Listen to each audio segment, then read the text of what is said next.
नमस्कार साथियों, आज की कहानी छुपी हुई शक्तियाँ। एक बार देवताओं में चर्चा हो रही थी। चर्चा का विषय था मनुष्य की हर मनोकामना को पूरा करने वाली गुप्त चमत्कारी शक्तियों को कहाँ छुपाया जाए। सभी देवताओं में इस पर बहुत वाद विवाद हुआ।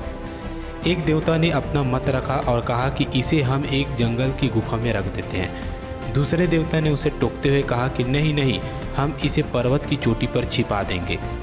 उस देवता की बात ठीक पूरी भी नहीं हुई थी कि कोई कहने लगा, ना तो हम इसे कहीं गुफा में छिपाएंगे और ना ही इसे पर्वत की चोटी पर। हम इसे समुद्र की गहराइयों में छिपा देते हैं। यही स्थान इसके लिए सबसे उपयुक्त रहेगा। सबकी राय खत्म हो जाने के बाद एक अन्य देवता ने कहा, क्यों ना हम मानव की चमत्कारिक शक्तियों को मानव मन की गहराइयों में छिपा दें। चूँकि बचपन से ही उसका मन इधर उधर दौड़ता रहता है, मनुष्य कभी कल्पना भी नहीं कर सकेगा कि ऐसा अद्भुत और विलक्षण शक्तियाँ उसके भीतर छिपी हो सकती है। वह इन्हें बाह्य जगत में खोजता रहेगा। अतः इन बहुमूल्य शक्तियों को हम उसके मन की निचली तह में छिपा देंगे। बाकी सभी देवता भी इस प्रस्ताव पर सहमत हो गए और ऐसा ही किया गया। मनुष्य के भीतर ही चमत्कारिक शक्तियों का भंडार छुपा दिया गया। इसलिए कहा जाता है मानव मन में अद्भुत शक्तियाँ निहित है।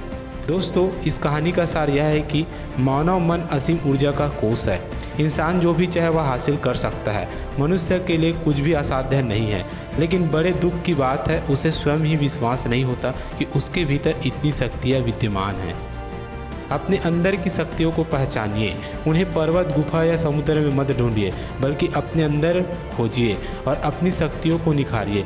हथेलियों से अपनी आँखों को ढककर अंधकार होने का शिकायत मत कीजिए। आंखें खोलिए, अपने भीतर झांकिए और अपनी अपार शक्तियों का प्रयोग कर अपना हर एक सपना पूरा कर डालिए। धन्यवाद।